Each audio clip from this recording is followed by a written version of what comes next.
예, 코스피는 3포인트 상승 약한 것 같지만 오늘이 좀 조정 자리인데 상대적으로 강하게 잘 버티고 있다고 말씀을 드렸고요. 오늘 10시에 시황에서 IBK 투자증권 영업부 박근영 부장님과 함께 시장 전략 그리고 관심 섹터 이야기 하겠습니다. 부장님 어서 오십시오. 안녕하세요. 오늘 주제는 여행 가고 싶다 이런 얘기가 생각나네요. 연휴 설이 있고요. 우리가 해외여행, 항공주 비상할 수 있을까? 부장님, 네, 여행 가고 싶습니다. 가고 싶죠. 그냥 최근에 보면 주식을 좀 어렵게 하지 마시고 TV를 좀 보시면 팁들이 좀 나와 있습니다. 특히 이제 홈쇼핑 물건들을 많이 보시면 홈쇼핑이 이제 가장 트렌드에 민감하거든요. 그러니까 지금 가장 핫한 쪽을 홈쇼핑 쪽에서는 많이 이제 전면에 내세울 수밖에 없죠. 또 수요가 있는 쪽 그러다 보니까 주말 사이에 좀 집에 있으면서 쉬면서 이제 홈쇼핑을 좀 들여다보면. 여행 상품이 굉장히 많습니다. 그렇기 때문에 아마 최근에 그런데 뭐 작년 같은 경우는 제주도 여행이 상당히 많았거든요. 그런데 최근에 홈쇼핑 기준은 제주도 여행이 이제 좀 많이 줄고 해외여행 특히 이제 일본 쪽으로 좀 집중되고 있고 동남아가 가끔 보이고 이제 유럽 쪽의 여행들이 이렇게 길게 가는 한 10일짜리 여행들이 이제 나오기 시작하죠. 잠시만 얘기 본격적으로 하기 전에 시장 전반적인 전략을 좀 얘기하고 오늘의 주제 얘기할 겁니다. 1월이 아주 반전의 1월입니다. 연말에 급락세가 이어지면서 상당히 연초에 부담스럽고 빠졌는데요. 반등이 오니까 아주 강하게 반등이 옵니다. 지금 이 상승을 어떻게 해석하시고 어떻게 전략을 가져가야 됩니까? 기본적인 단기 리바운드과 관련된 부분은 사실 어닝과 관련된 부분들이 일단은 좀 많이 넘어가고 있죠. 삼성전자나 오늘 LG 에너지솔루션도 마찬가지고 삼성전기, LG에너텍 등등 지금 대형 IT들이나 대형주들이 대부분 다 실적 발표가 나왔는데 사실은 어닝은 별로 좋지 않습니다. 쇼크 수준이고요. 시장에서 EPS 하향 조정이 이루어지고 있는 모습들이 보이는 국면인데. 근데 주가가 왜 안 빠질까요? 안 빠질까요? 안 빠지는 게 아니라 오르죠. 오르죠. 그런 부분들은 사실 좀 저는 이제 1분기에 작년 연말까지 EPS 하향 조정이 한 30% 정도 진행됐기 때문에 1분기 삼성전자를 포함한 일부 종목들의 실적 발표치가 나오면서 추가적인 EPS 하향 조정이 나올 거라고 보고 있었습니다. 보통 종목들이나 이런 시장이 조정을 받는 국면에서는 고점 대비 EPS 하향 조정이 한 40% 정도 진행되면서 시장의 조정을 마무리 짓는 국면이 나오는데 연말까지 한 30% 정도의 EPS 하향 조정이 이미 이루어진 상태였고 올해 삼성전자나 일단 대형주 IT들이 EPS 하향 조정이 좀 추가적으로 이루어지면서 1분기 정도를 저점으로 좀 보는 그런 시각을 사실 가졌던 상황인데요. 삼성전자 같은 경우는 어닝이 너무 안 좋다 보니까 결국 감산, 캐펙스 컷에 대한 이슈가 불거질 수 있고 지금 해외 쪽에서도 이야기들이 지금 해외 분석 IB 자료에서도 보면 삼성전자가 이 정도 메모리 쪽에 힘든 국면이 진행되면 결국은 메모리 컷을 가면서 삼성전자뿐만 아니라 지금 반도체 관련 섹터들에 대한 컷이 결국은 상반기 정도 내에 가격 조정을 마무리하고 올해 하반기 정도부터는 본격적인 가격 상승세로 들어오면서 2024년 큰 폭의 영업이익으로 돌아온다는 그런 전망치를 나타내고 있습니다. 이 반도체 쪽이 좀 중심을 잡아줬고요. 그리고 삼성전기를 포함한 IT들도 12월 달에 MLCC 관련된 이슈에서 재고가 조정이 나오면서 이제 수출 동향이 이제 12개월 만에 상승으로 돌아섰거든요. 그러다 보니까 삼성전기를 포함한 IT들도 재고 조정이 끝났구나. 그리고 LG전자도 이번에 실적이 상당히 안 좋게 나왔는데 전반적인 본업의 적자폭은 기대치보다 훨씬 적게 나왔습니다. 근데 왜 컨센을 하회했느냐? 연결로 따지는 LG이노텍의 실적이 조금 못 미쳤기 때문이거든요. 그렇다고 한다면 LG전자의 이번에 4분기 관련된 재고 조정도 충분히 이루어졌다고 평가가 되고 있으면서 근데 비용에 대한 전가가 크게 없이 재고 조정이 어느 정도 다 마무리됐다는 평가들이 나옵니다. 그렇다면 재고가 어느 정도 마무리된 수에서 수요는 가전 수요는 조금 아직은 더딜 수 있겠습니다만 경기 이슈 때문에 그렇습니다만 전반적인 전장 관련된 부품 쪽에 80조 원의 수요 증가 그리고 2022년부터 본격적으로 전장 사업부에 턴어라운드가 있다는 점에서는 LG전자도 턴이 되는 거죠. 그래서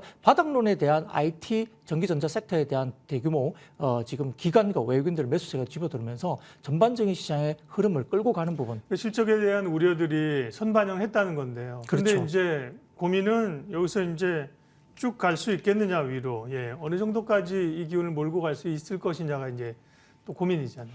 네, 기본적인 부분에서 오늘 좀 주춤한 이유는 한두 개가 있을 수 있겠습니다. 물론 파월 의장의 연설이 있겠습니다만 그 부분은 이미 반영을 하고 있는 거고요. 네. 시장에서는 터미널 레이트, 미국 쪽의 금리 반영이 5.25% 정도까지 마지막 최종 금리 반영을 하고 있는 시장이기 때문에 파월 의장이 아무리 매파적으로 나온다 하더라도 그리고 전일 같은 경우에도 몇몇 연주 의원들이 5% 이상의 금리를 가야 된다라고 또 2명 정도가 이야기를 했지만 네. 시장은 아랑곳하지 않았거든요. 오히려 나스닥이 굉장히 좋았습니다. 결국은 금리 관련된 부분에서 이번에 주말 사이에 나왔던 그러니까 실업률이 3.5로 다시 빠지면서 최저치까지 빠졌지만 이 관련된 임금 부분이 빠지기 시작했다는 거거든요. 실질적인 임금이 빠지니까 골디락스라는 겁니다.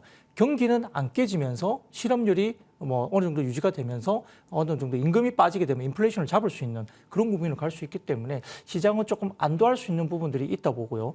만약에 이번에 CPI가 발표됩니다. 12월 CPI가. 네. 여기에서 만약에 6.5%보다 하회를 한다면 시장은 완전 환호를 할 수 있죠. 환호할 때 그렇게 단기적으로 환호할 때가 좀 차익 실현할 때 아니냐 이런 주장도 있는. 네, 충분히 그럴 수 있습니다. 그리고 어제 기준을 봤을 때 지금 코스피 관련된 부분에서 원달러 환율을 적용한 코스피 기준이라면 예. 외국인 입장에서는 코스피 2,500 정도까지 온 상태입니다. 그렇기 때문에 지금 약간 시장이 주춤한 상태이거든요. 근데 다만 최근 들어서 그 금융투자가 작년에 배당 차익 거래로 많이 팔았고 3조 2천억 들어왔던 물량들이 어느 정도 마무리가 되고 8분홍선 이상 넘어갔다는 이야기가 나오면서 어제 같은 경우는 금융투자까지도 사기 시작했죠. 사기 시작했죠. 네, 이제. 그렇기 예. 때문에 외국인들이 매수세가 어느 정도 계속적으로 들어오고 있고 1월 달 벌써 지금 1조, 2조 이상 가까이 들어옵니다. 그렇기 때문에 외국인들이 중심을 잡아주는 수급이 만약에 현선물이 같이 들어온다면 시장은 생각보다 의외로 한번 슈팅이 나갔다가 조정이 나올 수 있다. 근데 네. 그 조정폭은 전저점을 깨기는 좀 힘든 국면으로 간다. 이렇게 볼 수 있겠고요. 물론 주도주가 굉장히 빨리 움직여요. 어느 날은 반도체 움직였다가 어느 날은 2차 전지 움직였다가 어느 날은 갑자기 많이 빠져있던 경기 민감주 이런 쪽에 금융이 움직이고 이런 게 굉장히 빠릅니다. 그 무겁다던 은행주도 최근에 급등세를 나타내는 부분들도 있기 때문에 전반적인 흐름에서는 경기 관련주 중심으로 움직이고 있고 경기 방어주인 보험 통신 이런 쪽은 별로 못 움직이고 있잖아요. 그리고 전기 가스도 마찬가지고요. 그래서 지금은 오히려 이제 경기 쪽에다가 배팅을 하는 수급이 들어오는데 아까 말씀드렸던 단기적인 부분에서는 코스피 기준 원달러 환율을 적용했을 때 코스피 2,500 정도까지의 외국인 입장에서는 올라왔다는 점에서는 조금은 단기적으로는 조금 쉬어가거나 약간의 조정이 좀 필요한 구간이 아닌가 싶습니다. 예, 시장 이야기부터 좀 했고요. 중심 잡았고요. 오늘 주제 이제 여행 항공 얘기하겠습니다. 이슈가 꽤 있습니다. 국내에도 이제 설 연휴가 있고 그동안 눌렸던 수요가 여행을 가고 싶은 수요가 있고 또 중국이 리오프닝 되면서 이제 중국인들이 들어오게 되면서 여행 항공 면세 이런 쪽에 상당히 기대는 있고요. 또 이제 여기도 종목 선정은 또 좀 어려워요. 그래서 네. 여행 항공주를 볼 때에 오늘은 말씀하시는데 주제 포인트를 잡아주십시오.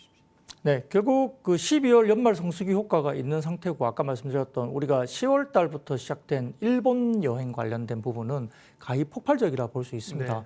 사실 이런 부분이 있습니다. 이게 엔화 관련된 이슈가 좋기 때문에 일본을 가면 좋다. 근데 이제 실제 그 호텔이나 가격은 굉장히 비쌉니다. 예를 들어서 한 3, 40만 원 하던 호텔이 최근에 보니까 일부 호텔이긴 하겠지만 한 3, 40만 원대 하던 글로벌 체인 호텔이 지금 120만 원대 정도까지 수요가 가니까 들어서 가격이 올랐군요. 그렇죠. 네. 그러니까 결국은 폭발하고 있는데 우리가 엔화가 굉장히 좋아서 일본을 간다 생각하지만 호텔비를 또 감안하면 네. 일본에서 면세점을 충분히 면세 제품을 많이 사와야만이 조금 이제 엔화를 좀 즐길 수 있는 그런 여행을 할 수 있다. 이렇게 이야기까지 나올 정도니까 상당히 일본 여행에 관련된 이슈는 어쨌든 간에 수요를 폭발시킬 수 있죠. 그리고 이번에 YCC 관련해서도 일본이 조금 여러 가지 부분에서 이제 명가 변화를 줬지만 결국은 일본이 이제 엔화가 굉장히 달러 대비해서 약세를 가다가 결국은 여행 수요가 굉장히 좋아지는 국면에 들어섰고요.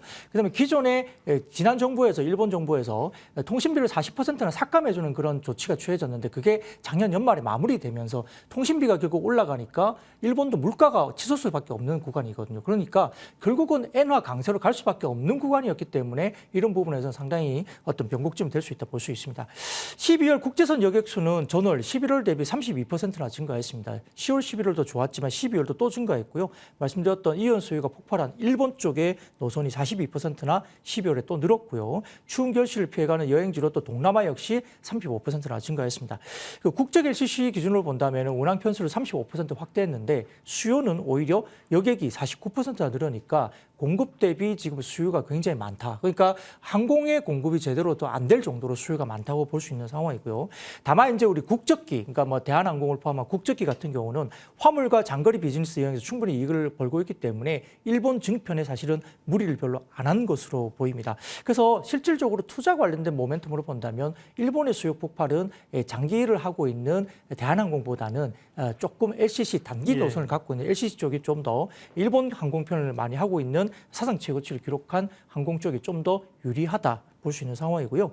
말씀드렸던 4분기 항공시장 영업 환경이 상분기와 정반대인데 보통 일본 노선이 이야기가 되면서 일본 전통적인 성수기가 3분기인데 4분기가 더 아까 늘어났다 제가 말씀드렸지 않습니까? 그래서 진에어 같은 경우도 제일 먼저 아마 4분기에 영업 흑자를 돌리는 것으로 보고 있는 상황이고요. 다만 진에어는 3분기에 자본 잠식이 한번 있었고 그리고 뭐 증자 이런 이슈가 또 있었기 때문에 약간의 어떤 부침이 있을 수 있는 상황이긴 하지만 뭐 티웨이 항공이라든지 제주항공 역시 흑자 전환이 접어들면서 일단 턴어라운드는 진해가 제일 빠르고요. 그다음에 아까 말씀드린 티웨이 항공이나 그다음에 제주항공 쪽도 흑자 전환이 바로 이루어질 것으로 봅니다. 더군다나 원달러 환율이 12% 하락했습니다. 환율 하락은 역시 항공사에는 호재가 되죠. 워낙 강세로 된다면 부채 비율이 높은 상황이기 때문에 이런 부분에서 상당히 좋은데 사실은 제주항공이 유상증자 2,173억 그리고 진에어가 신종자본증권 620억을 조달하면서 부채율이 한 400에서 500% 정도 수준으로 내려앉았습니다. 물론 이제 회사가 400에서 500%의 부채 비율은 일반적인 제조업체라고 하면 엄청나게 높은 편입니다. 근데 이 항공사들은 사실은 이러한 재무 부채 부분에서 상당히 좀 취약한 국면이 분명히 있는 상태이고 뭐 10몇 개 분기 정도까지 계속 적자가 났기 때문에 사실 어려운 국면이 분명히 있었죠. 그런데 최근에 어쨌든 부채 비율이 줄어들면서 약간의 어떤 재무 건전성도 가져간다는 점에서 1분기 겨울 성수기까지는 상당히 좋은 국면을 갈 수 있다. 그래서 1분기가 겨울 방학이 끼어 있어요. 그래서 1분기까지는 일본 여행이나 동남아 여행이 좀 더 화랑을 띠면서 상당히 좋을 수 있다. 이렇게 볼 수 있기 때문에 아마 1분기 국제선 공급은 2019년 대비 80%를 밑돌 전망이기 때문에 공급은 아직까지는 충분하지 않습니다. 그래서 단기 노선과 관련된 LCC 쪽은 수요가 공급을 초과하는 국면이기 때문에 전반적으로 저비용 항공사의 투자 매력은 상대적으로 더 부각될 수 있다 볼 수 있습니다. 네.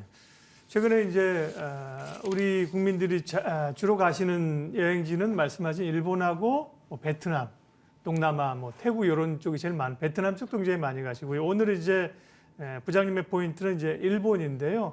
그러면 이제 대형사, 대한항공이나 아시아나보다는 LCC, 정확한 표현하셨습니다. 저가 항공사가 아니라 저비용 항공사입니다. LCC인데 LCC 가운데 그럼 이제 오늘 말씀하신 일본 모멘텀으로 관련해서 부장님의 관심 기업 탑픽은요? 네, 뭐 4분기 흑자 전환과 관련된 부분은 진에어가 제일 빨랐다 말씀드렸습니다. 다만 3분기에 일단은 자본 잠식이 한번 들어갔었고요. 그다음에 유상증자 이슈나 이런 것들이 걸려있기 때문에 3분기에 자본 잠식이 없었던 유일한 저비용 항공사가 아마 제주항공이었을 것 같습니다. 그래서 제주항공을 좀 보자 말씀드리겠고요. 유상증자도 이미 마무리가 됐기 때문에 아마 자금 조달과 관련된 이슈도 조금은 자유롭다 볼 수 있습니다. 말씀드렸던 4분기 매출액은 한 3,360억대 그리고 작년 4분기 영업이익이 92억이니까 진에어보다는 약간 흑자 전환의 규모가 조금 작을 수 있지만 아무튼 12월 접어들면서 제주항공도 흑자 전환으로 돌아섰다 볼 수 있겠고요. 지금 과도한 출혈 경쟁 이런 것들이 이제 어느 정도 마무리가 됐기 때문에 14분기 연속 영업 적자에서 흑자 전환을 하는 첫 분기가 이제 되겠죠. 물론 이제 항공사들이 일반적으로 선제적으로 일단 흑자 전환과 관련된 기대감, 리오프닝 그리고 일본 관련된 노선과 관련해서 좋은 이야기가 나오면서 주가들이 어느 정도 선반영했다는 것도 인정을 할 수밖에 없는 상황이긴 합니다.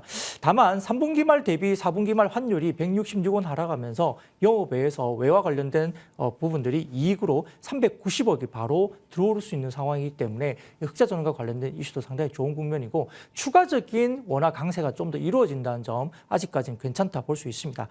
제주항공의 12월 일본 노선 수송 객수가 27만 명인데 이게 코로나가 전혀 없었던 2018년 동월하고 비교했을 때 92% 수준까지 올라왔으니까 거의 코로나 이전 수준까지 거의 다 회복을 했다 볼 수 있는 상황이고 이연 수요가 있기 때문에 아직까지는 수요가 굉장히 강하다 볼 수 있습니다. 1월에도 일본 노선의 강한 수송객 수 증가가 여전히 된 상황이고 1월, 2월까지 방학 시즌에 성수기가 극성수기로 볼 수 있기 때문에 아마 지난 4분기보다는 1, 2월 1분기가 극성수기로서 일단 수요는 더 폭발할 가능성이 높다 볼 수 있습니다. 따라서 이제 동남아 노선까지 보복 소비까지 확인할 수 있는 상황이기 때문에 아마 여러 가지 부분에서는 아마 1분기 정도까지는 이러한 좋은 분위기가 흘러갈 수 있다 볼 수 있는 상황인데요.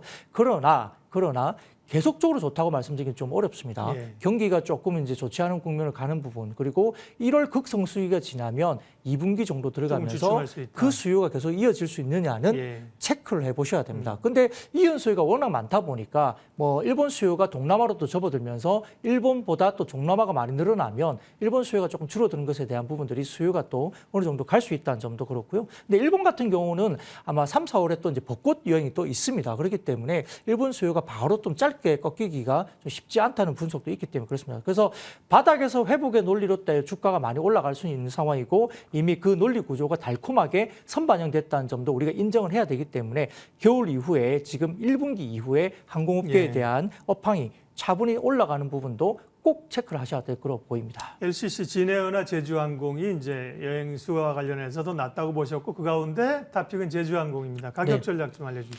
말씀드렸던 이 이슈 때문에 지금은 이제 어느 정도 일주일 정도 횡보를 하고 있습니다. 네. 그래서 4분기 실적과 1분기 여행 수요 뭐 여러 가지 뭐 여객 그다음에 계약이라든지 이런 것들 충분히 검토를 하셔야 될 것 같고요. 추가적인 1분기 성수기 효과를 누린다면은 목표 주가 17,000원 정도까지 상단을 열어놓는데 아까 말씀하셨던 바닥에서 회복의 단순한 논리 구조가 달콤하긴 하지만 선반영됐다는 점 그리고 2분기 이후에 꺾이는 체크 포인트가 있다고 한다면 다소 좀 조심은 하셔야 되긴 합니다. 그래서 철저하게 손절가 가격 13,000원은 꼭 지켜주시면 좋겠습니다. 예, 오늘 10시에 시황해설 여행 항공주 가운데 일본 포인트를 잡아주셔서 제주항공 관심주로 말씀해 주셨습니다. IBK 투자증권 영업부 박근영 부장님 함께했습니다. 고맙습니다. 감사합니다.